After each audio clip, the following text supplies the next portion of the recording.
This is 10 at 10, Bottom Line, featuring Nick Cousin. KU will win the Big 12 championship this year, I guarantee it. The Bears and Jake Cutler will win the Super Bowl this year. Griffin Hughes. This is going to be one of the more fun seasons I think we've ever witnessed here. The reality of it is soccer is the world's game. And Jackson Long. Mr. Robot from behind the three-point arc, Dean Smith, was a pioneer in the game of basketball against racism in Chapel Hill and in off-the-court development of his players. Music by Lucid Vision.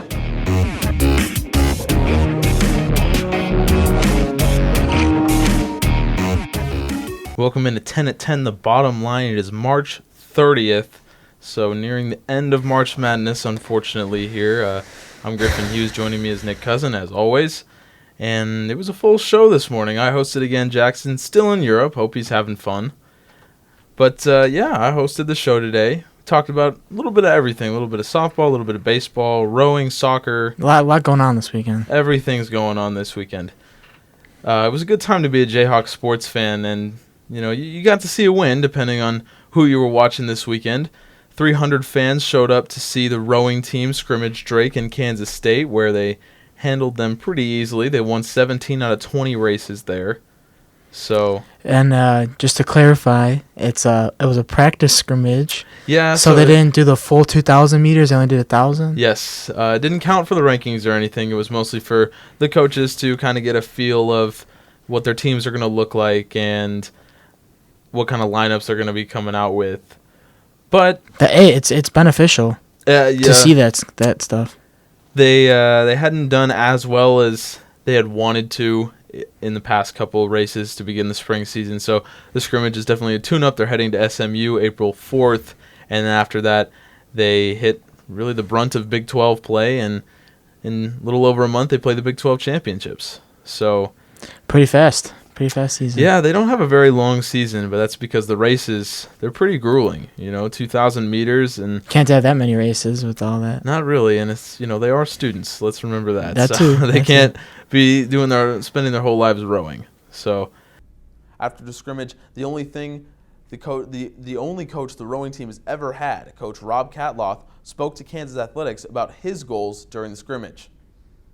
This is similar to how we would do a practice if we were just here alone. So it's kind of nice having other schools to come in and do that and race against. And a normal race is 2,000 meters. Today we were just 1,000 meters, so half of that.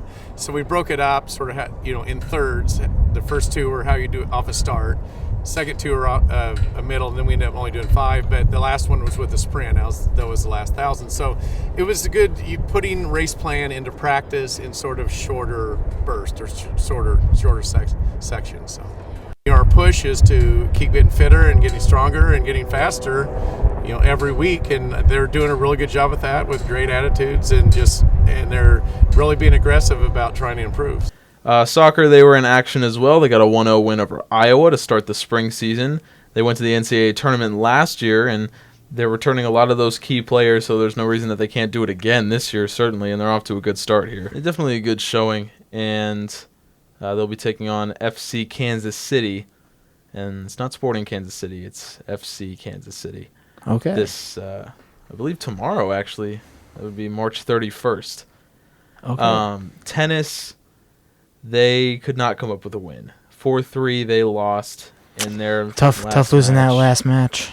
That one was to SMU, and they took all 6 singles matches to do it. 2 of those were 3-setters. Coach Todd Chapman said mostly it was the doubles that was the issue, and they didn't fare so well in the doubles. He said they have to get that figured out if they want to win anything, and Todd Chapman, he's very motivated, and that he's going to try to get his team up to speed and get them to where they need to be pretty quickly. They can be a competitive team, and they've got some talented players, and SMU's a very talented team. They were able to hang with them, so I don't see why they can't be competitive. And this upcoming weekend, they have all-day tennis on Saturday, and then Wednesday they also have all-day tennis. So a lot of tennis coming up for the court Jayhawks. Yeah, and if you go to the Wednesday one, April the 8th, if you go to that, I'll be doing PA, so you get to hear my voice through a speaker system as opposed to through your computer or your phone or wherever you're Not that it watching sounds this. any different. Probably not, but I don't know. We'll see. I don't know if it'll sound different, We'll but see. if you come, you can find out. Yeah, I'll be there. I'll be there Saturday too. So. There you go. You're there for Rock Chalk Video, Yeah. correct? So I will be there as well. All right, I good will. for you. Well, I hope you have fun. And I'll be listening to your voice while I do some camera work. well, I'm only there on the 8th. I'm only there on Wednesday. Okay. So, unfortunately, Well, I'll be hearing somebody else. So. yeah, you will be hearing someone else. Possibly Derek Johnson. He might be the one. All right. I'm not sure, but we'll find out. Long story short, come to the tennis matches. They're fun. They're a lot of fun. Yeah, I played in high school. It's a good sport. It is a good sport. I do love tennis.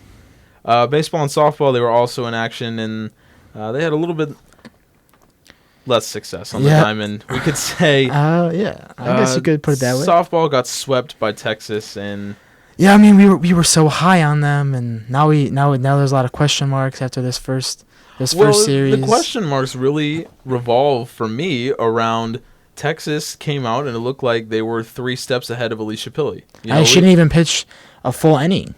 She didn't pitch a full. Actually, Did she pitched play at 2 once? innings in the first game. She pitched a third of an inning Okay. in the second game, and it wasn't until the last game on Sunday that she was able to go for any more than 2 innings at a time. And even though in that Sunday game she did a little bit better than she had been doing because she came in relief as opposed to started the game, it seemed like Texas was still 3 steps ahead of her. They knew exactly what she was going to throw at them, and they were really ready. And they're also a team, if you give them a chance to beat you, they're going to beat you. And case in point, on that Sunday game, it was 4-3 in the top of the 5th. Alicia Pilley was pitching. She got 2 quick outs. I mean, like back-to-back. It was like bang, bang, 2 outs already. And the Jayhawks were looking like they were going to end the inning, step back up on offense where they had already hit 3 home runs, and get things rolling and maybe take a lead in the game, a lead in the series for the first time. And it was an easy fly ball to left field. Shannon McGinley dropped it.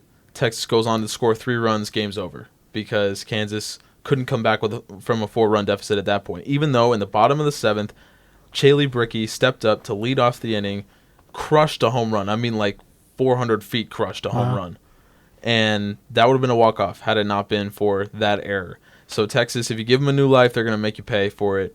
And that's what Kansas did pretty much the whole series, was give them opportunities to win, and Texas took them. They're a very disciplined team on defense and on offense. And I think Kansas just really wasn't ready for that level of play. They only really had one chance to win, and that was yesterday's game. They had the bases loaded with 2 outs, but there was a strikeout at the end. So. Yeah, well, the issue was Brianna Evans was that last batter, and she's a slap hitter. And when you need a 2 RBI single, you're probably not going to get it from a slap hitter because they rarely hit it out of the infield, really. Mm-hmm. Her longest hit of the season, it was basically the distance of a bloop single. I mean, that's her longest hit of the season was about 10 yards out of the infield. That's about it. So yeah, that's her job. So that's what she does. Yeah, I'm not saying it's a bad thing. Yeah. I'm saying that when you have the bases in that loaded situation, outs, it's not a good thing. Yeah, it's not really what you want to see. In Sunday's game, Kansas scored 5 runs, 5 solo home runs. If only they could have put those with runners on base. Yeah, exactly. There's just terrible timing on those home runs. But, I mean, at least you get to see that Kansas has a lot of power. And we know they do. Daniela Chavez had 2 of those home runs. So she was really creaming the ball. And they set the tone early. And they came out in the bottom of the first inning. And Lily Bierman led off the inning with a home run that hit the top of the facility outside of the right field wall. If you ever go there in right center field, there's that big practice facility. Yeah. It's about 5 times the size of the wall. Yeah. Yeah, it hit the top of that. It just landed on the roof. And myself and Sam Davis, who were calling the game, we were saying that ball would have been out at Hoagland. I mean, pretty much right or left field, that ball's out of Hoagland.